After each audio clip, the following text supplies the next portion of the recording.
afternoon, everyone. Good আমার audio afternoon. Video clear সবার কাছে? হ্যাঁ ম্যাম, Okay. ক্লিয়ার আছে। Good afternoon, ma'am. ওকে। আচ্ছা, বোধহয় কয়েকজনের ক্লাসে জয়েন করতে একটু প্রবলেম হচ্ছিল।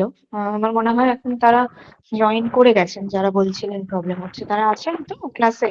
হ্যাঁ ম্যাম, হ্যাঁ হ্যাঁ ম্যাম, ম্যাম, জয়েন করতে পেরেছি। Okay, ঠিক আছে। তাহলে এবারে আমরা ক্লাসটা শুরু করি। আহ তো আগের দিনকে আমরা চাইল্ডহুড নিয়ে কথা বলেছিলাম, চাইল্ডহুডটা কমপ্লিট করেছিলাম। তো আজকে আমরা নেক্সট ডায়েটারি ম্যানেজমেন্টটা নিয়ে কথা বলবো, নেক্সট পার্ট নিয়ে কথা বলবো। সেটা হচ্ছে প্রেগনেন্সি এবং ল্যাকটেশন সম্পর্কে। কিছুটা পোর্শন আমরা চাইল্ডহুডের সময় বারবারই প্রেগনেন্সি বা ল্যাকটেশনের একটা পার্ট আমরা আলোচনা করছিলাম, বা একটু আধটু সেটার ব্যাপারে জানছিলাম। তো আজকে আমরা জানবো যে আমরা চাইল্ডহুডের ক্ষেত্রে দেখেছি যে চাইল্ডহুড ডায়েট বা চাইল্ডহুড হেলথ যদি বলা হয়, সেক্ষেত্রে প্রেগনেন্সির সময় বা ল্যাকটেটিং পিরিয়ডে একজন মায়ের নিউট্রিশনটা কতটা ইম্পর্টেন্ট, ঠিক আছে, সেটা জেনেছিলাম। তো সেটা নিয়ে আজকে আমরা একটু ডিটেলে কথা বলবো। তো প্রথমে যখন আমরা প্রেগনেন্সি নিয়ে কথা বলছি, আমরা প্রেগনেন্সি এই টার্মটা কমন, এটা আমরা বহুবার শুনেছি। তার সাথে আরেকটা টার্ম আমরা জানবো, which is known as gestation, ঠিক আছে। প্রেগনেন্সিকে আরো একটা টার্মে বলা হয়, দ্যাট ইজ জেস্টেশন বা জেস্টেশনাল পিরিয়ড। কত দিনের হয়? ইউজুয়ালি 38 to 40 উইকস এ একটা জেস্টেশনাল পিরিয়ড থাকে, এবং সেটাকে তিনটে ভাগে ভেঙে নেওয়া হয়। হুম, এই যে তিনটে ভাগ, এই মানে এই যে 38 উইকসটা যেটা থেকে আমরা বলছি, কবে থেকে শুরু হচ্ছে? যখন লাস্ট মেনস্ট্রুয়াল সাইকেল, মানে মেনস্ট্রুয়াল সাইকেল যেদিনকে স্টপ হলো, সেদিন থেকে কিন্তু এই যে ডিউরেশনটা, এই প্রেগনেন্সির যে ডিউরেশন, এই 38 উইকস বা 40 উইকস, এইটাকে কাউন্ট করা হয়ে থাকে, ঠিক আছে। এবং এখানে কি দেখা যায়, যখন সদ্য একটা ভ্রূণ যখন আসছে ইউটেরাসের মধ্যে, যখন একটা ভ্রূণের ফার্টিলাইজেশন হচ্ছে, সেইটাকে বলা হয় এমব্রায়ো। আস্তে আস্তে করে সেই এমব্রায়োটা যখন আরো বেশি গ্রোথ হচ্ছে তার, সেই অবস্থায় তাকে বলা হয় ফিটাস। তখনও কিন্তু তাকে বেবি বলা যায় না, ফিটাস বলা হচ্ছে। আফটার ডেলিভারি তখন তাকে আমরা ইনফ্যান্ট বা বেবি বলতে পারি, কিন্তু যতক্ষণ সে মায়ের গর্ভে থাকছে ততক্ষণ পর্যন্ত কিন্তু তাকে ফিটাস বলা যেতে পারে, ঠিক আছে। আচ্ছা, যেটা বলছিলাম যে এই যে এন্টায়ার 40 উইকস বা 9 মান্থস, এইটাকে তিনটে ট্রাইমেস্টারে ভেঙে নেওয়া হয়। ট্রাইমেস্টার মানে কি?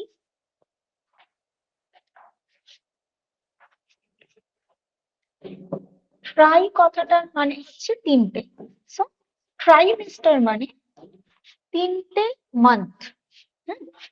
একটা ফার্স্ট ট্রাইমেস্টার, অর্থাৎ প্রথম 3 মাস, ফার্স্ট টু 3 মান্থস হচ্ছে ফার্স্ট ট্রাইমেস্টার। নেক্সট হচ্ছে সেকেন্ড ট্রাইমেস্টার। এই সেকেন্ড ট্রাইমেস্টারটা 4 to 6 মান্থসটাকে বলা হচ্ছে, অর্থাৎ পরের 3 মাসটাকে বোঝানো হয়।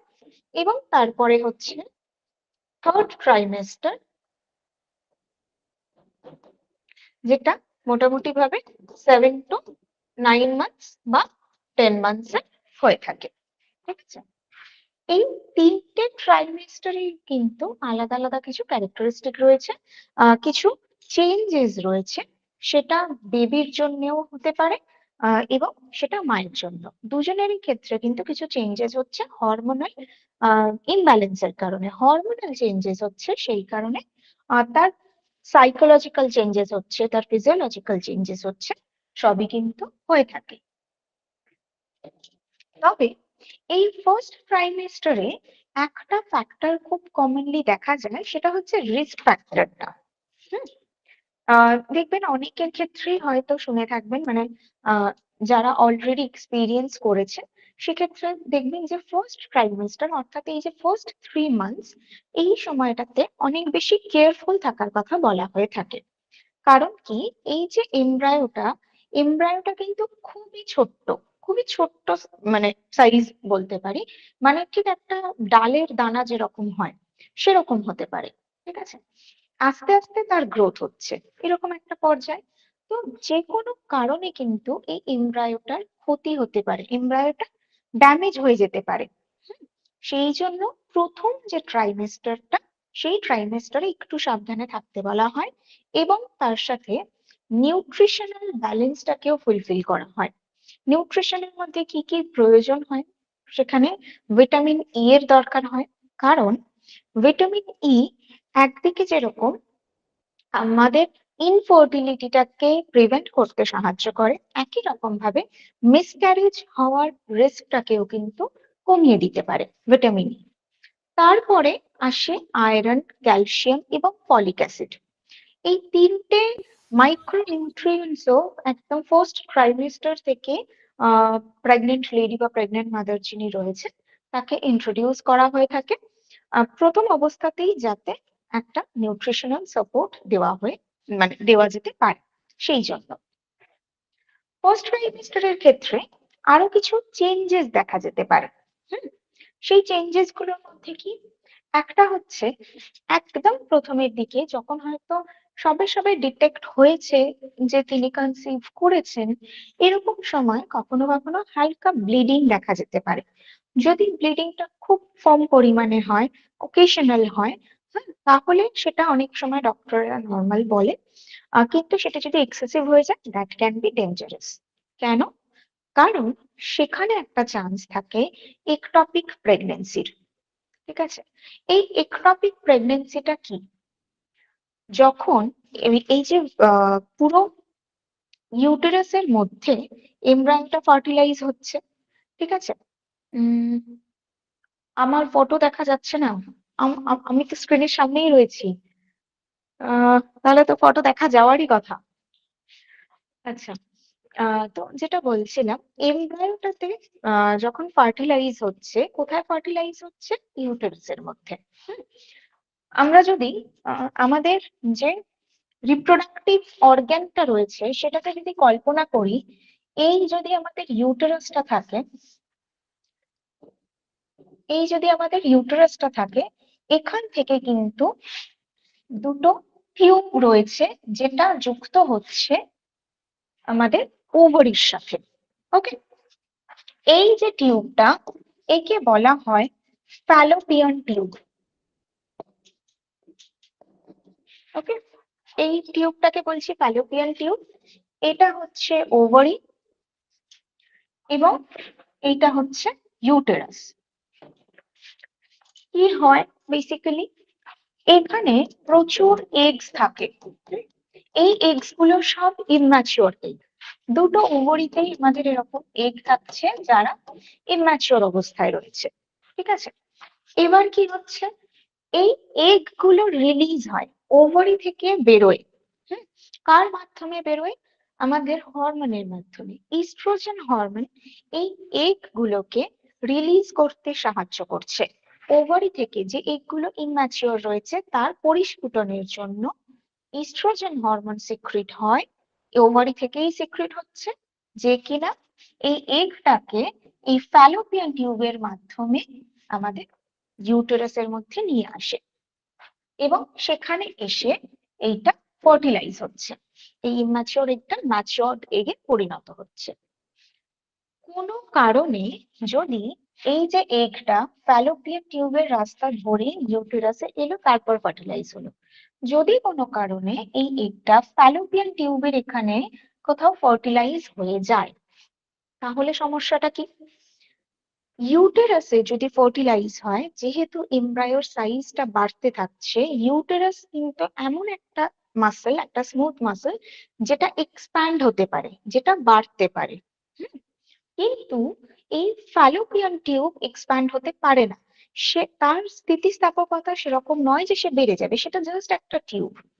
তো একটা এমব্রায়ো সেখানে ম্যাচিওর হয়েছে, প্রথম অবস্থায় কিছু ফিল হচ্ছে না, তারপরে আস্তে আস্তে করে যখন তার সাইজটা বাড়তে থাকছে, ন্যাচারালি এখানে জায়গা পাওয়া যাচ্ছে না ফ্যালোপিয়ান টিউবের মধ্যে, তখন ফ্যালোপিয়ান টিউবের উপরে একটা প্রেশার আসছে, যার ফলে এই ফ্যালোপিয়ান টিউবের দিকে যখন প্রেশারটা আসছে, ফ্যালোপিয়ান টিউবটা ফেটে যেতে পারে। তার ড্যামেজ হতে পারে, তার টিস্যু ড্যামেজ হতে পারে, এবং সেখানে শুরু হয় ইন্টারনাল ব্লিডিং। এই ইন্টারনাল ব্লিডিং এর কারণে যে প্রেগনেন্ট লেডি রয়েছে তার কিন্তু লাইফ রিস্ক পর্যন্ত হতে পারে। ঠিক আছে, এই ধরনের সিচুয়েশনকে বলা হয় একটপিক প্রেগনেন্সি। ইন শর্ট, যদি এমব্রায়ো ফ্যালোপিয়ান টিউবের মধ্যে ফার্টিলাইজ হয়, তাহলে তাকে বলা হয় একটপিক প্রেগনেন্সি। এটা খুব ইনিশিয়াল স্টেজেই বোঝা যেতে পারে, মানে ফার্স্ট ট্রাইমেস্টারেই কিন্তু একটপিক প্রেগনেন্সি আইডেন্টিফাই করা যেতে পারে। মোটামুটি 10 উইকস এর মধ্যে একটপিক প্রেগনেন্সি আইডেন্টিফাই করা হয়ে থাকে। তো যদি মানে খুব আনফরচুনেটলি যদি কারোর এইরকম রেয়ার কেস দেখা যায়, তাকে কিন্তু সেক্ষেত্রে অ্যাবর্শন করাতে হয়। হুম, কারণ মানে যে ভ্রূণটা, সেটার বেড়ে ওঠার কোনো জায়গা থাকে না সেক্ষেত্রে। ঠিক আছে, এই একটা চেঞ্জ আমরা দেখতে পারি। এছাড়া আর কি কি চেঞ্জেস দেখা যায়? ব্রেস্টের একটা টেন্ডারনেস তৈরি হতে পারে, এবং সেক্ষেত্রে আরো একটা জিনিস দেখা যায়, দ্যাট ইজ কনস্টিপেশন বা ইনডাইজেশন রিলেটেড প্রবলেম শুরু হতে পারে। হুম, কারণ ইউটেরাস যত বাড়ছে, ইউটেরাসের এই যে ইউটেরাসটা রয়েছে, ইউটেরাসের একদিকে একদিকে রয়েছে লার্জ ইন্টেস্টাইন, আরেক দিকে রয়েছে আমাদের ইউরিনারি ব্লাডার। ঠিক আছে, তো ইউটেরাস যত বাড়বে ও তো দুদিকেই চাপ দেবে, যার ফলে লার্জ ইন্টেস্টাইনে প্রেশার মানে চাপ পড়ছে, ফলে কনস্টিপেশনের একটা প্রবলেম আসতে পারে। আবার যদি ইউরিনারি ব্লাডারের দিকে চাপ আসে, তখন বারবার ইউরিনেশনের চাপ আসে। হুম, তবে সেটা পরের ট্রাইমেস্টারে আসে, ফার্স্ট ট্রাইমেস্টারে নয়। কনস্টিপেশন রিলেটেড প্রবলেমটা কিন্তু ফার্স্ট ট্রাইমেস্টার থেকে শুরু হয়। এটার কারণ শুধুমাত্র ইউটেরাস লার্জ ইন্টেস্টাইনকে প্রেশার দিচ্ছে তা নয়, হরমোনাল ইমব্যালেন্স। এই ফার্স্ট ট্রাইমেস্টারে মুড সুইং হয় অনেক বেশি, প্রচন্ড রাগ হয়, খিটখিটে হয়ে যাচ্ছে যে কোনো কিছুতেই, মানে খুব সামান্য জিনিস সেটাতেই হয়তো রেগে যাচ্ছে, খুব সামান্য জিনিসেই দুঃখ পাচ্ছে, এরকম হরমোনাল ইমব্যালেন্সেস চলতে থাকে।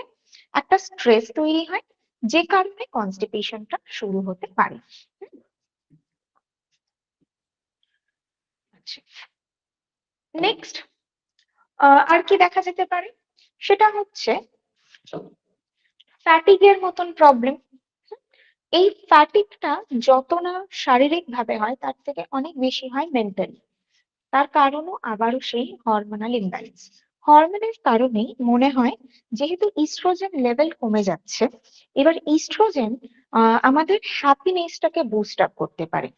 যখন এগ ফার্টিলাইজ হয়ে গেল, তখন কিন্তু ইস্ট্রোজেন লেভেলটা আস্তে আস্তে কমতে থাকে, এবং প্রজেস্টেরন লেভেলটা বাড়তে থাকে। ঠিক আছে, এই প্রজেস্টেরন হরমোন কি করে?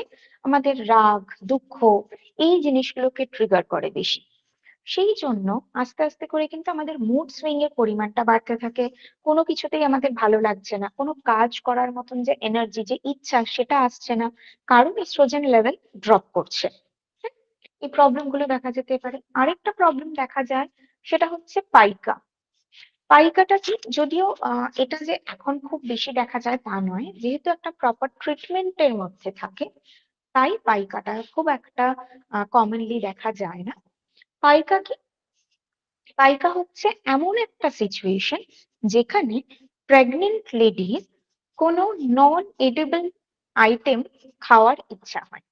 যেরকম আহ মাটি বা খুড়ি বা মাটির কিছু একটা জিনিস, তারপরে চকের গুঁড়ো বা দেওয়ালের আহ যে রং, বা দেওয়ালের যে চুন, রং ঠিক না, চুন, এই ধরনের জিনিস, নন এডিবল আইটেমস খাওয়ার আর্জটা বেড়ে যায়। জিনিসটা শুনতে ভীষণ অদ্ভুত, কিন্তু এটা দেখা যেত, আগে এটা বেশি দেখা যেত। সেটাও হরমোনাল ইমব্যালেন্স, এবং বডিতে যদি মিনারেল ডেফিসিয়েন্সি থাকে, বিশেষ করে বডিতে যদি mineral deficiency, specially calcium deficiency থাকে, তাহলে এটা বেশি দেখা যেত আগে। বাট এখন এই যে প্রথমেই বললাম, ফার্স্ট ট্রাইমেস্টার থেকেই কিন্তু প্রেগনেন্ট লেডিকে আয়রন, ফলিক অ্যাসিড, ক্যালসিয়ামের একটা সাপোর্ট দেওয়া হয়ে থাকে, সেই কারণে পাইকাটা এখন আর দেখা যায় না অত। আচ্ছা, এরপরে চলে আসবো সেকেন্ড ট্রাইমেস্টারের ক্ষেত্রে। সেকেন্ড ট্রাইমেস্টারের ক্ষেত্রে কি দেখি? সেকেন্ড ট্রাইমেস্টারে অবভিয়াসলি ইউটেরাস এর সাইজ বেড়েছে, এবং যখন সাইজ বাড়ছে তার ফলে যেহেতু একটা মানে একটা কি বলবো, একটা ওয়েট তো সে ক্যারি করছে, এই ওয়েট ক্যারি করার কারণে তার ব্যাক পেন স্টার্ট হতে পারে। মাসেল ক্র্যাম্পসও অনেক সময় দেখা যায়। এছাড়াও দেখা যায় যে কনস্টিপেশনটা এবারে আরো বেশি বেড়েছে, এরকম প্রবলেম দেখা যেতে পারে।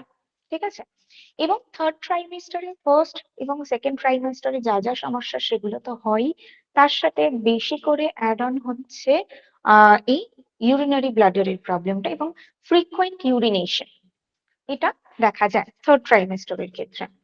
এবং এই মোটামুটি ভাবে 7 মান্থস এর পর থেকে বেবির কিন্তু ডেভেলপমেন্ট অনেকটাই হয়ে যায়, সেই কারণে বেবির মুভমেন্ট শুরু হয়ে যায়। হুম, তো তার এই হাত পা ছোড়া এই ধরনের মুভমেন্ট গুলো কিন্তু শুরু হয়ে যায় 7 মান্থস এর পর থেকে। তাই সেটাও যখন মা যেহেতু ফিল করতে পারছে, তো তখনও কিন্তু তার সাথে সাথে একটা কি বলবো, একটা কানেকশন তৈরি হতে পারে। এই থার্ড ট্রাইমেস্টার থেকেই কিন্তু সেই কানেকশনটা তৈরি হয়। এরকম কিছু কিছু ফ্যাক্টরস আমরা দেখে থাকি। আর যদি আরো একটা কমন কমপ্লিকেশন দেখা যায়, সেটা হচ্ছে হাইপার টেনশন। ঠিক আছে, হাইপার টেনশন হতে পারে, বডিতে ওয়াটার রিটেনশন হতে পারে, ইডিমা হয়ে যেতে পারে, অর্থাৎ হাত পা ফুলে যেতে পারে, বা মাসেল ক্র্যাম্পস হতে পারে। প্রপার হাইড্রেশন মানে প্রপারলি যদি হাইড্রেটেড না হয় বডি, সেক্ষেত্রে মাসেল ক্র্যাম্পস হওয়ার চান্সটাও কিন্তু অনেকটাই থাকে। হুম, তাই জন্য যদি আমরা প্রেগনেন্সির ক্ষেত্রে খুব কমন কমপ্লিকেশনস কিছু বলি, তাহলে কি কি দেখা যেতে পারে? ফার্স্ট হচ্ছে fatigue, next constipation, next frequent urination, next mood swing, indigestion, then muscle cramps and hypertension. তো এই জিনিসগুলো কিন্তু দেখা যেতে পারে। আর যদি প্রচন্ড স্ট্রেসফুল কোনো সিচুয়েশন হয়ে যায়, তাহলে আরো একটা প্রবলেম হয়, সেটাকে বলা হয় জেস্টেশনাল ডায়াবেটিস। ঠিক আছে, জেস্টেশন যেহেতু প্রেগনেন্সি টাইমে হচ্ছে, তাই একে বলা হচ্ছে জেস্টেশনাল ডায়াবেটিস। ডায়াবেটিস কেন হয় আমরা পরে পড়বো। ইনসুলিন হরমোন সেটা যখন কমে যাচ্ছে, ইনসুলিন হরমোন যখন কাজ করতে পারছে না, বা স্ট্রেস হরমোনস গুলো যখন বেড়ে যাচ্ছে, তখন আমাদের ডায়াবেটিস হয়। হুম, ইন্টারনাল মেকানিজমে যদি বলি, যেহেতু প্রেগনেন্সি পিরিয়ডে হরমোনাল ইমব্যালেন্স হচ্ছে, বডির মেটাবলিক ডিসঅর্ডার তৈরি হচ্ছে, সেই কারণে কখনো কখনো ডায়াবেটিসের কমপ্লিকেশন আসে, কিন্তু এটা মানে লং টার্মের জন্য নয়। যতদিন প্রেগনেন্সি পিরিয়ডটা রয়েছে ততদিন অবধি থাকে, পোস্ট ডেলিভারি এটা ব্লাড সুগার লেভেলটা আবার নর্মাল হতে থাকে। তাই এই সিচুয়েশনটাকে বলা হয়ে থাকে জেস্টেশনাল ডায়াবেটিস। ঠিক আছে, পোস্ট ডেলিভারি মাকে যদি তার খাবারের প্রতি যত্ন নিচ্ছে, খাবারটা ঠিকঠাক ভাবে খাচ্ছে, তাহলে কিন্তু ব্লাড সুগার লেভেল আবার নর্মাল হয়ে যায়। হুম, এটা একেবারেই টেম্পোরারি। তো এরকম কিছু কিছু কমপ্লিকেশনস আমরা দেখে থাকি during the entire gestation period. আচ্ছা, এরপরে আসবো আমরা আলটিমেটলি যেটাতে আসবো, সেটা হচ্ছে নিউট্রিশনাল রিকোয়ারমেন্ট। নিউট্রিশনাল রিকোয়ারমেন্ট মানে প্রেগনেন্সি পিরিয়ডে প্রতিটা নিউট্রিয়েন্টস এর ডিমান্ড বাড়ে। হুম, তার কারণ কি? ফার্স্ট কারণ হচ্ছে, একটা হচ্ছে to meet the nutritional status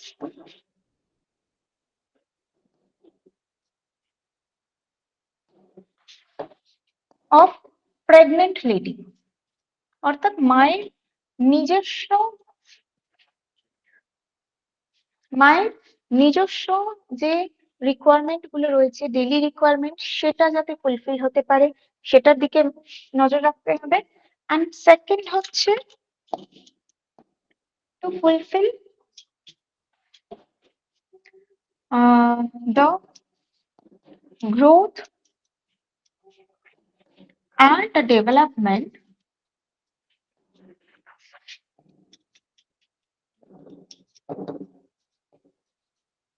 of fetus. ভ্রূণের গ্রোথ এন্ড ডেভেলপমেন্টের জন্যও নিউট্রিশনের দরকার।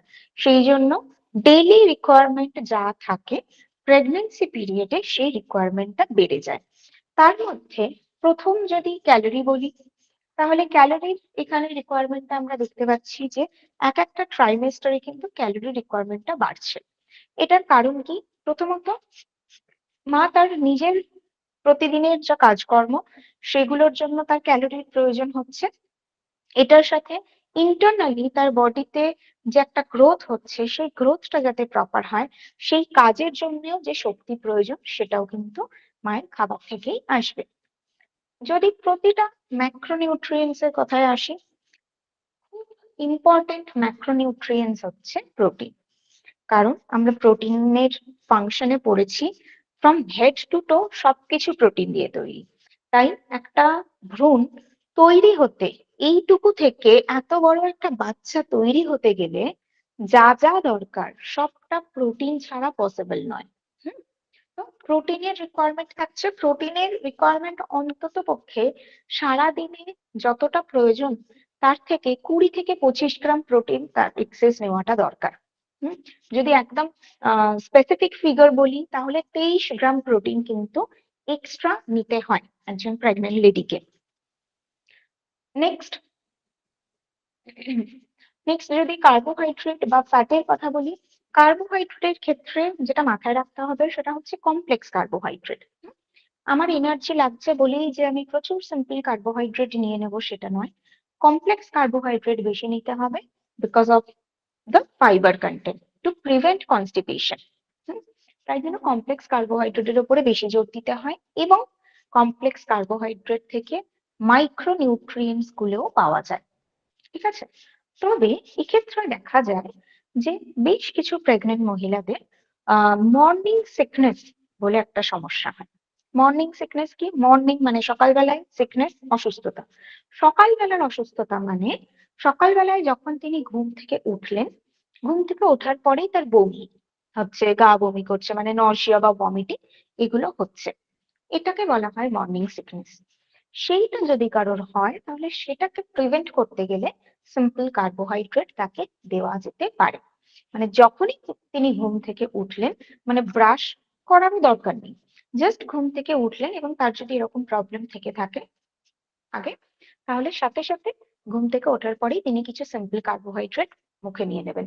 সেটা একটু কুকিজ হতে পারে, খেজুর হতে পারে, বা সিম্পল মুড়িও হতে পারে, যেটা ইচ্ছা সেটা তিনি একটুখানি খেতে পারেন।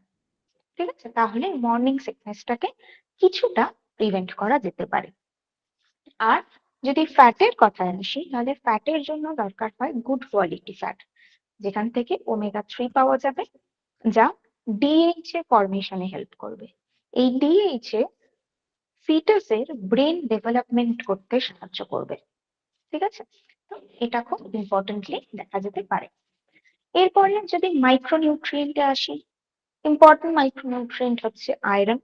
বেবির blood formation, blood volume increase, তার সাথে কনসেন্ট্রেশন, ব্রেন ডেভেলপমেন্ট সবকিছুর জন্য আয়রন দরকার হচ্ছে। প্লাস মায়ের বডির জন্য তো দরকারই।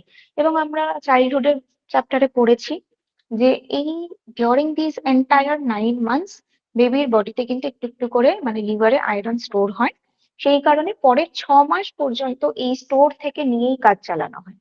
তাই আয়রন রিকোয়ারমেন্টটা খুব ইম্পর্টেন্ট। তারপরে হচ্ছে আয়োডিন। আয়োডিনটা ইউজুয়ালি আমরা থাইরয়েড গ্ল্যান্ডের সাথে রিলেট করি। আয়োডিনটাকে আমরা থাইরয়েড গ্ল্যান্ডের সাথে রিলেট করি মেটাবলিজমের জন্য। এটা অবশ্যই দরকার। মানে প্রেগনেন্ট মাদার যিনি, তার জন্য আয়োডিনের এই কানেকশনটা রয়েছে। কিন্তু যদি বেবির কথা বলা হয় তাহলে iodine is extremely essential for mental development, brain development. না হলে কি হবে? মেন্টালি রিটার্ডেড চাইল্ড, বুদ্ধির বিকাশ হবে না।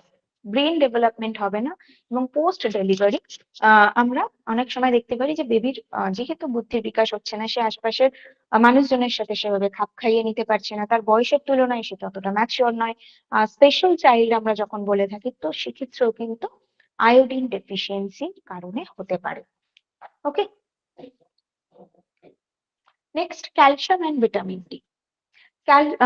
কদিন আগেই আমি একটা শুনছিলাম যে একজন বাচ্চা, তিনি মানে সে আর কি খুব ছোট থেকেই ক্যালসিয়াম ডেফিসিয়েন্ট, এবং যে কারণে মানে বারবারই, মানে একদম ছোট বয়সেই সে একটু পড়ে গেলেই হাড় ভেঙে যেত, এরকম একটা সিচুয়েশন।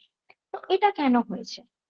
আদারওয়াইজ আমরা তো ব্রেস্ট ফিডিং এর চ্যাপ্টারে পড়েছি যে ক্যালসিয়াম কিন্তু প্রপার পাচ্ছে, তাহলেও তার এই ক্যালসিয়াম ডেফিসিয়েন্সিটা কোথা থেকে এসেছে? প্রেগনেন্ট মাদারের থেকে। তো সেই জন্য ক্যালসিয়াম এবং ভিটামিন ডি এটাও দরকার মায়ের অনুপাতে। কতটা দরকার? সারাদিনে একজন সাধারণ মহিলার 1000 মিলিগ্রাম ক্যালসিয়াম দরকার, সেইটা প্রেগনেন্সি পিরিয়ডে 1200 মিলিগ্রাম দেওয়া হয়। তাতেই মায়ের এবং বাচ্চা দুজনেরই ক্যালসিয়াম রিকোয়ারমেন্ট ফুলফিল হয়ে যেতে পারে। নেক্সট হচ্ছে ফলিক অ্যাসিড। ফলিক অ্যাসিড এর ক্ষেত্রে কি হয়? মায়ের ক্ষেত্রে বলবো না, বিশেষ করে আমি যদি ফিটাসের কথা বলি, ফলিক অ্যাসিডের যদি ডেফিসিয়েন্সি হয়, তাহলে বাচ্চাদের ক্ষেত্রে পার্মানেন্ট নার্ভ বা নিউরো ডিসঅর্ডার তৈরি হতে পারে, ক্লেফট প্যালেট তৈরি হতে পারে, স্পাইনা বাইফিডা হতে পারে, অর্থাৎ স্পাইনের কাছে একটা গর্ত, পিছনের দিকে স্পাইনের কাছে একটা হোল দেখা যেতে পারে, বা ক্লেফট প্যালেট অর্থাৎ এই ঠোঁট আর নাক একসঙ্গে জোড়া, এরকম সিচুয়েশনও হয়। এগুলো কিন্তু বার্থ ডিসঅর্ডার। এই বার্থ ডিসঅর্ডার গুলো হয়ে থাকে যদি প্রেগনেন্সি পিরিয়ডে ফলিক অ্যাসিড ডেফিসিয়েন্সি হয়। তো হুম,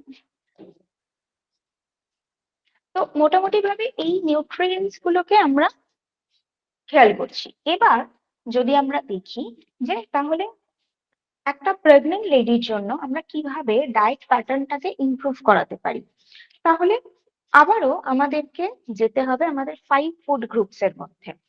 যেই ফুড গ্রুপস থেকে আমরা serials, pulses, fruits, vegetables, nuts, seeds এই সমস্ত কিছুকে নেব। এবং একটা ফার্স্ট মর্নিং তার শুরু হবে কি থেকে? মাথায় রাখতে হবে কোনোভাবেই যেন ইনডাইজেশন না হয়। ইনডাইজেশন হবে, খুব কমন একটা প্রবলেম, কিন্তু এটাকে খুব বেশি বাড়তে দেওয়া যাবে না। ইনডাইজেশন যাতে না হয় সেই জন্য খুব চটজলদি যে ফুড গুলো ডাইজেস্ট করা যেতে পারে সেই ধরনের ফুড পেশেন্টকে বা প্রেগনেন্ট মাদারকে ইন্ট্রোডিউস করতে হবে। তার মধ্যে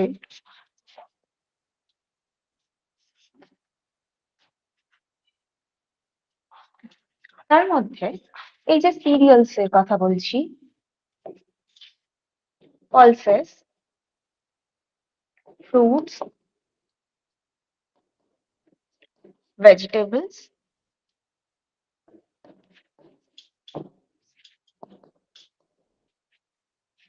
নাটস অ্যান্ড সিডস, এই 5টা খাবার যেন প্রতিদিন প্রতিটা মিলে তার খাবারের মধ্যে, তার প্লেটের মধ্যে থাকে। এর মধ্যে সব থেকে তাড়াতাড়ি ডাইজেস্ট হয়ে যায় ফ্রুটস। তাই জন্য পেশেন্টকে ইন্ট্রোডিউস করাতে হবে, ফার্স্ট মর্নিং ইন্ট্রোডিউস করাতে হবে ফ্রুটস দিয়ে। হুম? যেহেতু আমরা মর্নিং সিকনেস এর কথা বলছি, তাই জন্য সে প্রথমে সিম্পল কার্বোহাইড্রেট খেলো। সিম্পল কার্বোহাইড্রেটের পরে সে কি নেবে? নাটস অ্যান্ড সিডসও নিতে পারে প্রোটিন সোর্সের জন্য, কারণ ফার্স্ট মর্নিং যদি সিম্পল কার্বোহাইড্রেট হয়, দেন আসবে প্রোটিন। এই প্রোটিনের জন্য আগের দিন রাত্রিবেলা ভিজিয়ে রাখা নাটস, সিড এইগুলোকে সে খেতে পারে। এবার কিভাবে খাবে? জাস্ট যেগুলো ভিজিয়ে রেখেছিল সেগুলোকেই ব্লেন্ড করে নিল, নিয়ে ওইটা শেক বানিয়ে খেতে পারে, which is a completely healthy food and fulfilling একটা ফুড সে নিচ্ছে, এবং বডি হাইড্রেটেডও হচ্ছে। হুম? তো হাইড্রেশনটাও ইকুয়ালি ইম্পর্টেন্ট, তাহলে প্রোটিনটা নিচ্ছে, প্রোটিন শেক নেওয়া যেতে পারে। ওকে, তারপরে নেওয়া হচ্ছে ফ্রুটস কে, ঠিক আছে? কারণ ফ্রুটস এর ক্ষেত্রে ডাইজেস্টিভ বা ডাইজেস্টিং টাইমটা ডিউরেশনটা কম। তাই যখন এই দুটোকে কম্বাইন করা হবে ইনডাইজেশন হওয়ার চান্সেসটা কমে যাবে। ঠিক আছে, তারপরে কি নেওয়া যেতে পারে? ভেজিটেবলস। ভেজিটেবলস মানে এখানে র ফুড আর কুকড ফুড দুটোই থাকবে। হাফ অফ পোর্শনে রাখা যেতে পারে। যদি পুরোটা র ফুড সে খেতে পারে তাহলে খাবে, যদি পুরোটা র না নিতে পারে তাহলে র অ্যান্ড কুকড এর একটা কম্বিনেশন তার খাবারের মধ্যে রাখতে হবে। তারপরে আসবে পালস অ্যান্ড তারপরে আসবে সিরিয়ালস। এইভাবে তার খাবারের প্যাটার্নটাকে সেট করতে হবে। তাহলে এই যে জিনিসটা, এটা ব্রেকফাস্টের সময় গেল। হুম, এই প্যাটার্নটা গেল লাঞ্চ টাইমে। ঠিক আছে, এটা গেল লাঞ্চ টাইমে। আবার যদি ইভিনিং স্ন্যাক্সে আসে তাহলে ইভিনিং স্ন্যাক্সে আর তখন ফ্রুটসটা দেওয়ার দরকার নেই। ইভিনিং স্ন্যাক্সে আবার চলে আসবে প্রোটিন, কারণ প্রোটিনটাকে বারবার ইন্ট্রোডিউস করাতে হবে এবং প্রোটিন এমন ইন্ট্রোডিউস করাতে হবে যার মধ্যে মাইক্রোনিউট্রিয়েন্টসও থাকবে। সেক্ষেত্রে বিকেলের দিকেও যদি প্রয়োজন হয়, বিকেলের দিকে সে হয়তো একটু পোহা, চিড়ের পোলাও নিতে পারে। নর্মাল ভাত বা মুড়ি না নিয়ে তাকে চিড়ে দেওয়া যেতে পারে। সিম্পল কার্বোহাইড্রেট যদি দেওয়াই হয় তাহলে চিড়ে দিতে পারে, কারণ তার মধ্যে আয়রন পাচ্ছে। চিনির বদলে গুড় দিতে পারবে, কারণ তার মধ্যে আয়রন পাচ্ছে, যদি তার সুইট টুথ থাকে। তো এইগুলোকে ইন্ট্রোডিউস করানো যেতে পারে। কিউনোয়া দেওয়া যেতে পারে বা ওটসও দেওয়া যেতে পারে। হুম, বিভিন্ন ধরনের ফুডকে ঘুরিয়ে ফিরিয়ে দিতে হবে, খাবারটা যেন মনোটোনাস না হয়। এবং তার সাথে যদি অন্য খাবার খাবার ক্রেভিংস হয়, বাইরের খাবার ক্রেভিংস হলো, খেতেই পারে, কিন্তু আগে সে ভেজিটেবলসটা নেবে। আগে তখন মাথায় রাখতে হবে যে র ভেজিটেবলসটা নেব।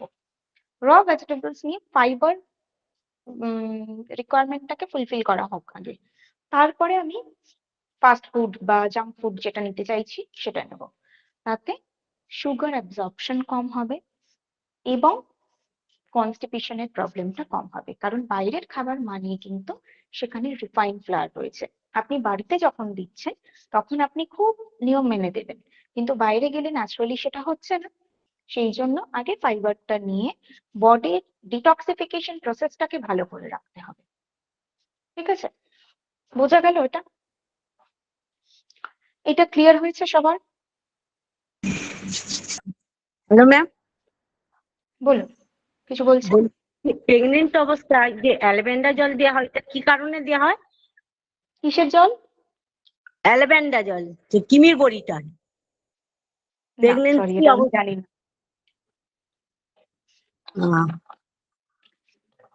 ঠিক আছে ম্যাম। হুম, ম্যাম ম্যাম আপনি যে ওই যে এক্টোপিক প্রেগন্যান্সিটা বললেন না ম্যাম, তাহলে তো তখন মিসক্যারেজ হয়ে যায় না? হ্যাঁ, তখন মিসক্যারেজ হয় বা না হলে অ্যাবর্শন করাতে হয় আর কি। এটা তো আচ্ছা, প্রথমেই ইউএসজি করার সময়ই বোঝা যায়, তো তখন মানে ওটাকে অ্যাবর্শন করিয়ে নিতে হয় সেক্ষেত্রে। Okay ma'am, thank you. হুম, আর কোনো প্রশ্ন এটার সাথে? ফুড প্যাটার্নটা নিয়ে কারোর কোনো প্রশ্ন? Okay. এরপরে আমরা নেক্সট দেখবো ল্যাকটেটিং ওমেনের ক্ষেত্রে। আচ্ছা, প্রেগনেন্সিটাকে যেরকম আমরা বলছিলাম জেস্টেশন, আমরা কি কি নাম পেলাম এখানে? প্রেগনেন্সি পেলাম আর জেস্টেশন পেলাম। ঠিক সেরকমই পোস্ট ডেলিভারি এই সময়টাকে বলা হয় ল্যাকটেশন। ঠিক আছে, এবং মাকে বলা হয় ল্যাকটেটিং ওমেন বা ল্যাকটেটিং মাদার। এই ল্যাকটেশনের আবার দুটো ভাগ থাকে। একটা 0 to 6 months এর, অর্থাৎ বেবি যখন এক্সক্লুসিভলি ব্রেস্ট ফিড করছে তখনকার রিকোয়ারমেন্ট একরকম থাকে। আবার আরেকটা থাকে 7 to 12 months এর, অর্থাৎ বেবিকে যখন উইনিং ফুড দেওয়া হচ্ছে। তো এই টোটাল 1 বছরের ল্যাকটেশন পিরিয়ড। তারপরেও বেবি ব্রেস্ট ফিড করতে পারে, কিন্তু সেটাকে তখন আমরা রিকোয়ারমেন্টটাকে ওইভাবে ধরি না। মাকে অবশ্যই ল্যাকটেটিং মাদারই বলা হবে, তিনি তখনও ল্যাকটেশন পিরিয়ডেই রয়েছে। কিন্তু জেনারেলি আমরা এই সময়টাই বলি যে এক্সক্লুসিভলি এটা রাখতেই হবে, ব্রেস্ট ফিডিংটা রাখতেই হবে। ল্যাকটেটিং মাদারের ক্ষেত্রে আলাদা করে যে নিউট্রিয়েন্টস এর প্রয়োজনীয়তা অনেক বেশি সেটা নয়। ডিউরিং হার জেস্টেশন সে যদি প্রপার নিউট্রিয়েন্টস পেয়ে থাকে তাহলে মা কিন্তু ম্যালনারিশড হবে না। যদি মা ম্যালনারিশড না হয়, এভরিডে বেসিসে তার মিল্ক সিক্রিশন প্রপার থাকবে। কতটা? মোটামুটি ভাবে 850 ml থেকে 1000 ml per day milk secrete হতে পারে যদি মা ম্যালনারিশড না হয়, খুব হেলদি কন্ডিশনে যদি থাকে। যদি মা ম্যালনারিশড হয় ডিউরিং হার জেস্টেশন, যদি নিউট্রিয়েন্টস প্রপার না থাকে শরীরে, তাহলে মিল্ক সিক্রেশনও কমে যাবে। মিল্ক সিক্রেশন কমবে মানে কতটা কমবে? সারাদিনে এই মিল্ক সিক্রেশনটা কমে গিয়ে প্রায় 400 ml ও হতে পারে, এতটাই কম। যেটা আমরা চাইল্ডহুডের চ্যাপ্টারে পড়েছিলাম যে বেবি কখন মিল্ক ব্রেস্টফিড করতে পারছে না, তার একটা রিজন আমরা পড়েছিলাম যদি মিল্ক সিক্রেশন কমে যায়। সেই রিজনটা হচ্ছে এটা। কখন কমে যাচ্ছে? যদি মা ম্যালনারিশড থাকছে। তাই প্রেগনেন্সি পিরিয়ডের নিউট্রিশনটা কিন্তু সব থেকে বেশি ইম্পর্টেন্ট। ল্যাকটেটিং পিরিয়ডে কেন নিউট্রিয়েন্টস এর উপরে জোর দেওয়া হচ্ছে? এই ক্ষেত্রে কিন্তু ল্যাকটেটিং পিরিয়ডে নিউট্রিয়েন্টের উপরে জোর দেওয়ার কারণ হচ্ছে দুটো। একটা হচ্ছে বেবির প্রপার ডেভেলপমেন্ট এবং ন্যাচারালি মায়ের মেনটেনেন্সের জন্য। ল্যাকটেটিং পিরিয়ডে দুটো হরমোন কাজ করে সাইমালটেনিয়াসলি, প্রোল্যাকটিন এবং অক্সিটোসিন। আমরা এটা হিউম্যান বডিতে পড়েছিলাম। প্রোল্যাকটিন কি করছে?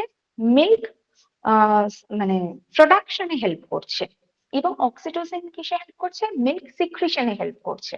তো এই দুটো হরমোন কিন্তু সাইমালটেনিয়াসলি কাজ করছে, এবং অনেক গ্যালাক্টোগগস থাকে। গ্যালাক্টোগগস যারা এই মিল্ক প্রোডাকশনটাকে এমফাসিস করতে পারে, মিল্ক প্রোডাকশনটাকে বাড়িয়ে দিতে পারে, তাদেরকে বলা হয় গ্যালাক্টোগগ বা ল্যাক্টোগগ। এই ধরনের কিছু খাবারও থাকে, ঠিক আছে? কিরকম খাবার? Proper hydrated food, moisture containing foods, এছাড়াও সাবু, তারপরে গার্লিক, এইগুলো কিন্তু মিল্ক সিক্রেশনকে বা মিল্ক প্রোডাকশনকে এনকারেজ করতে পারে, ঠিক আছে? এবার যদি চলে আসি আমি এনার্জির ক্ষেত্রে, মানে এবার নিউট্রিয়েন্টের ক্ষেত্রে যদি আসি, প্রথমত এনার্জি প্রথম যে 6 মাস, সেই 6 মাসে কিছুটা বেশি থাকে বেবির বডির জন্য। নেক্সট 6 মান্থসে এনার্জি রিকোয়ারমেন্টটা কমে যায়। আরেকটা জিনিস দেখতে হয়, ডিউরিং প্রেগনেন্সি যে এনার্জিটা লাগছিল, যতটা এক্সট্রা এনার্জি লাগছিল, ল্যাকটেশনে বেশি এনার্জির প্রয়োজন হয়।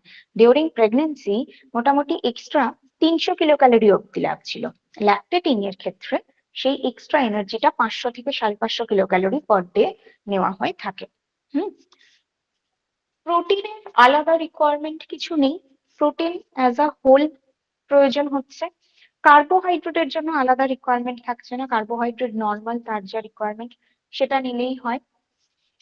এই সময়ও কিন্তু এসেনশিয়াল ফ্যাটি অ্যাসিডস অর্থাৎ ডিএইচ এর উপরে জোর দিতে হয়, কারণ up to 5 years of age বাচ্চার ব্রেন ডেভেলপমেন্টটা চলতে থাকে with the help of D H এ।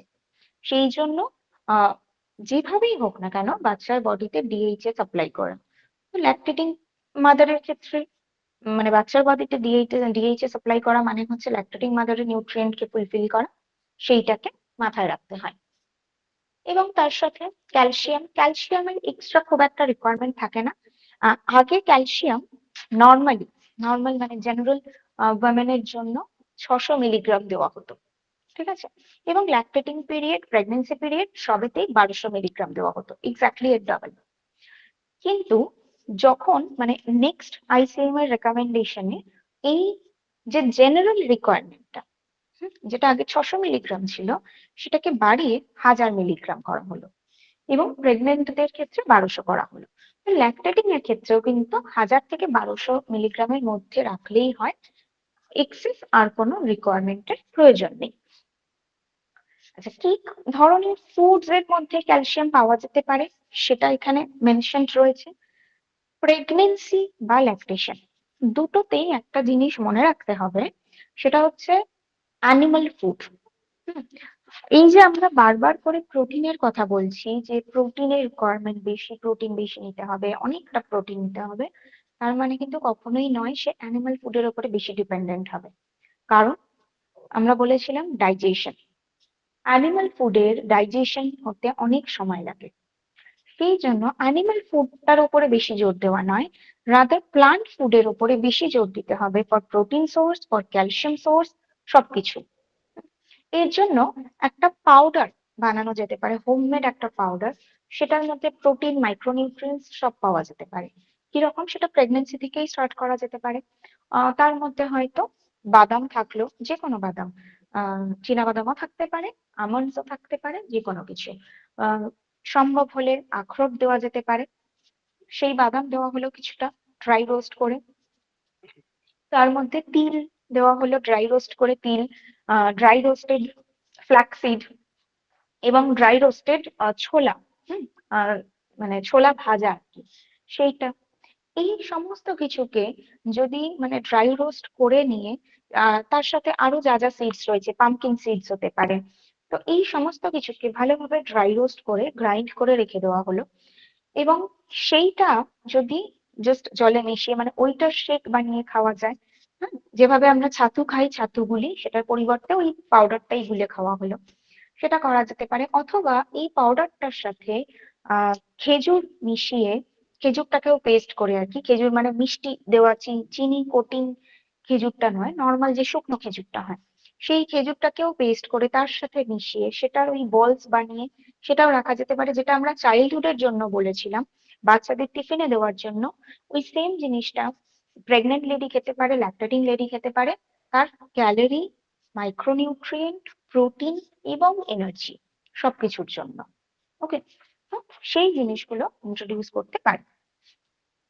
আচ্ছা, আয়রনের ক্ষেত্রে ল্যাকটেটিং মাদারের ক্ষেত্রে আয়রনের রিকোয়ারমেন্ট হয় না, আলাদা নেই, কারণ ওই মাদার্স মিল্ক থেকে বেবির বডিতে আয়রন যায় না, সেই জন্য আয়রন রিকোয়ারমেন্ট আলাদা করে হয় না। নর্মাল একজন ইন্ডিভিজুয়ালের জন্য, নর্মাল একজন অ্যাডাল্ট লেডির জন্য যতটা আয়রন রিকোয়ার্ড থাকে সেটা দিলেই হয়ে যায়।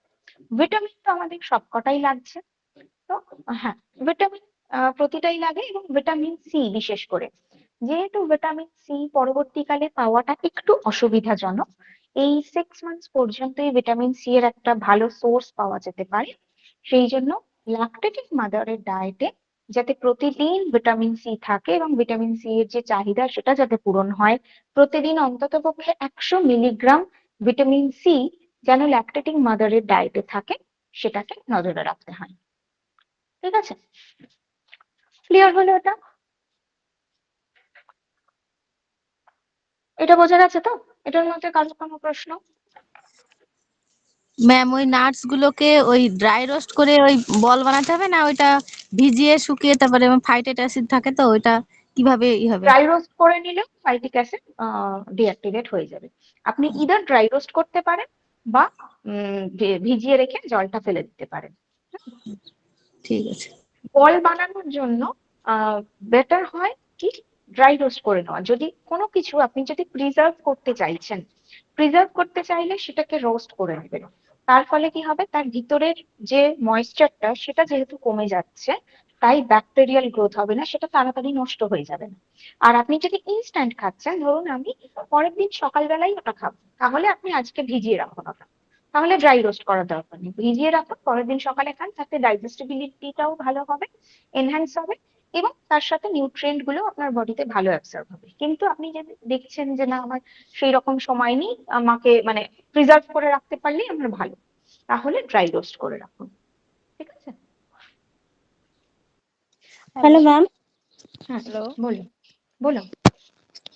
ম্যাম, বলছি এই যে প্রেগনেন্ট মাদারের যে ডায়েটটা আপনি বললেন, সেখানে অনেক ক্ষেত্রে দেখা যায় 3 মান্থসের আগে থাকতেই বমি বমি বমি ভাবটা থাকে, সেটা প্রায় 8-9 মাস পর্যন্ত থাকে। তাহলে সেই ক্ষেত্রে মায়েদের কি এই প্রোটিন ডায়েটটা মানে এই ডায়েট চার্টটা ফলো কর যদি না করতে পারে সে, তাহলে কি বা ম্যালনারিস্টের কোনো না না, সংখ্যা ম্যাল নেই? নারিশমেন্টের ব্যাপার নেই, কারণ নশিয়া বা ভমিটিং এগুলো খুবই কমন। হ্যাঁ, এবার এটা কিন্তু এক্স্যাক্টলি এটা বলা যায় না যে এই ডায়েটটা ফলো করছে মানে তার আর সমস্যা আসবে না, কারণ এটা এতটাই হরমোনাল ইমব্যালেন্স থেকে হয় যে ওগুলো বলা যায় না। তো ধরুন কারোর এরকম ভমিটিং এর টেন্ডেন্সি হয়েছে, তাহলে সেক্ষেত্রে কি করা যেতে পারে, সেই ডায়েটটা যতটা সম্ভব ফলো করতে পারছে ফলো করবে। যদি না করতে পারে, যা খাচ্ছে তাতেই ধরুন বমি হয়ে যাচ্ছে, তাহলে লিকুইড ইনটেকটাকে বেশি করাতে হবে।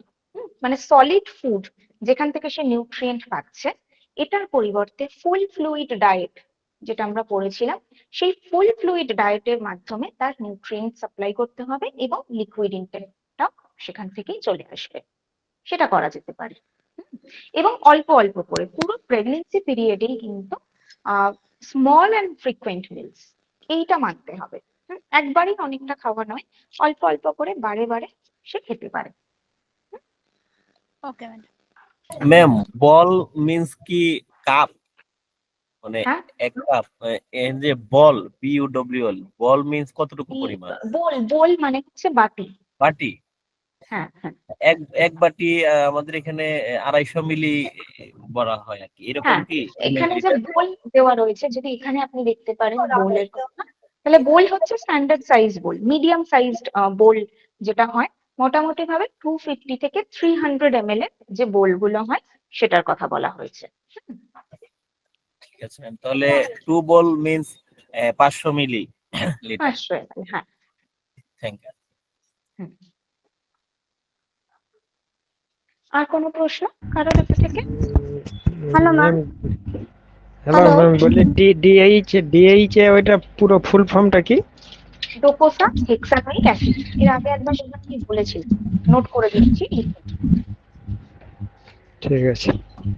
DHA, D for docosa, H for hexanoic, A for acid.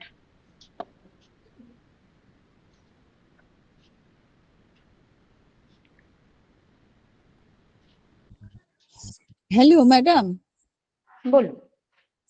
বলছি আমন্ড, আখরোট এইগুলো তো রাত্রিবেলা ভিজিয়ে রাখা হলো, তারপরে হুম। ধুয়ে ভেজানো হলো, আবার মানে পরের দিনও ভালো করে ধোয়া হলো হালকা গরম জলে। যেটা হচ্ছে আমন্ডের খোসা তো মানে ছাড়ানোই যায়, আখরোটের কিন্তু খুব মোটা খোসা থাকে, ওটা দরকার নেই, মানে দরকার নেই, আপনি যদি ভিজিয়ে রাখছেন তাহলে আর দরকার নেই করার। ওই খোসাটা ছাড়াতে হচ্ছে না। না না, লাগবে না। ও, আর এমনি ধরুন খোসা শুদ্ধ খেলো, একটু তো ডিসকমফোর্ট যাদের ক্ষেত্রে হয় খোসাটা, সেখানে সেক্ষেত্রে ভিজিয়ে রাখার পরিমাণটা বাড়াতে হবে, মানে ডিউরেশনটাকে বাড়িয়ে দিতে হবে। আচ্ছা আচ্ছা, হ্যাঁ, মোটামুটি রাত 10টা নাগাদ ভেজানো হলো, সকাল 8টায় খাওয়া হলো, এইভাবে। হ্যাঁ আর একটু আগে ভিজিয়ে দিতে হবে হুম যদি খোসাতে ডিসকমফোর্ট হয়। হুম আচ্ছা, ঠিক আছে। আর খোসাতে যেটা একবার বলেছিলেন, খোসাতে একটা সাবস্টেন্স থাকে, ওটা একটুখানি ইয়ে এই যে হয়, ফাইটিক অ্যাসিড অনেক ওটাই সময় থাকে। ফাইটিক অ্যাসিড। হ্যাঁ হ্যাঁ, হুম, ঠিক আছে ম্যাডাম। Hello madam. বলুন। হ্যাঁ ম্যাডাম, বলছি যে প্রোটিন শেকটা কি পার ডে খাওয়া যেতে পারে, না সপ্তাহে 3-4 দিন? না না না, খেতে পারবেন, রোজই খেতে পারবেন। ম্যাডাম, ওটাতে কি pumpkin seed, watermelon seed, sunflower seed ওগুলো সবকিছু দিতে পারে? হ্যাঁ দিতে পারেন, তবে ওয়াটারমেলন সিডস এর ক্যালোরি কন্টেন্ট একটু বেশি থাকে, তাই সেটা একটু কম হ্যাঁ। পরিমাণে দেবেন। আর ম্যাডাম ওতে ওই ডেটস ওটাও দিতে পারি তো একসঙ্গে? হুম, দিতে পারবেন। ঠিক আছে, আচ্ছা আচ্ছা ম্যাডাম, ঠিক আছে। Okay. Hello ma'am. ম্যাম, ওই বলুন। চীনা বাদামের লাল খোসাটা, তো ওটাও তো ফেলে আবার দেবেন, ভিজিয়ে রেখে হ্যাঁ, ওটা ফেলে তো দেবেন, খোসাটা ফেলে দেবেন। ভিজিয়ে রাখার পরেও হুম, ফেলে দিতে পারলেই ভালো। ভালো। আচ্ছা আচ্ছা, থ্যাংক ইউ। হ্যালো ম্যাডাম, বলুন। বলছি যে আমরা তো ড্রাই ফ্রুট বলতে সাধারণত কাজু কিশমিশ এগুলো বুঝি। আমি দেখেছি অনেক সময় দোকানে আপেল, পার্সিমাম এই জাতীয় ড্রাই ফ্রুট বিক্রি হয়, সেগুলো কি ইউজ করা যাবে? হ্যাঁ, করা যাবে, আচ্ছা ঠিক করা আছে। যাবে সেগুলো। Ma'am, allergy Okay. অ্যালার্জি জনিত কাশির ডায়েটটা একটু বলবেন? অ্যালার্জি এখন তো পড়ছি না, অ্যালার্জি নিয়ে আমরা চ্যাপ্টার পড়বো, ডাব তখন খাওয়া আমরা যাবে এটা কি? নিয়ে আলোচনা করবো। হ্যাঁ হ্যাঁ, ডাব ডাব খাওয়া যাবে? খেতেই পারবেন, একদম অবশ্যই খেতে পারবেন। ঠিক আছে। হ্যালো ম্যাডাম, ওই হ্যাঁ বলুন। হ্যালো, হ্যাঁ বলছি বলুন ওই বলুন। নাটস নিয়ে একটু কনফিউশন, মানে এই যে একটা কোয়েশ্চেন করলো যে চীনা বাদামের খোসাটা ফেলে দিলেই ভালো, কিন্তু হুম চীনা বাদামের খোসা যদি কেউ চিবিয়ে খেয়ে নিতে পারে, হুম উম, দেখুন, যদি সেখানে ভিজিয়ে রাখা হয় তাহলে খেয়ে নিলেও অসুবিধা নেই, অসুবিধা কিন্তু নেই তো? যদি কারো এক্সট্রিম, হ্যাঁ যদি কারো এক্সট্রিম ডাইজেস্টিভ ইস্যু সে থাকে টাইমটা বাড়িয়ে তাহলে না দেবে। খাওয়াটাই ভালো। হ্যাঁ, আর টাইমটা একটু বাড়িয়ে দিয়েও দেখা যেতে পারে। হ্যাঁ হ্যাঁ হ্যাঁ, করা যাবে। হ্যাঁ, হ্যালো ম্যাডাম। ঠিক বলুন। আছে। হ্যাঁ বলছি ম্যাডাম, ওই চার মগজ যেটাকে বলে সেটাই কি ইংলিশে ওটাই। ওয়াটারমেলন সিড বলে? হ্যাঁ হ্যাঁ। ওকে ম্যাডাম, ঠিক আছে। ওইটা কতটুকু খাওয়া দরকার? ওটা মানে রোজ আমাদের খাওয়ার প্রয়োজন নেই। হ্যাঁ, আর নর্মালি যদি বলি তাহলে অন্যান্য সবকিছুর সাথে 1 টিস্পুন মিশিয়ে খেতে পারবেন আপনি। এটাকেও রোস্ট করে বা ভিজিয়ে খেতে পারবেন। হ্যাঁ, আচ্ছা ঠিক আছে। তাহলে আমাদের এই টপিকটা এখানে কমপ্লিট হলো, ঠিক আছে, আজকের মতন এখানেই আমরা কমপ্লিট করছি। নেক্সট দিনকে আরেকটা টপিক নিয়ে কথা বলবো তাহলে। ওকে, থ্যাংক ইউ সবাইকে, ভালো থাকবেন, হ্যাভ আ গুড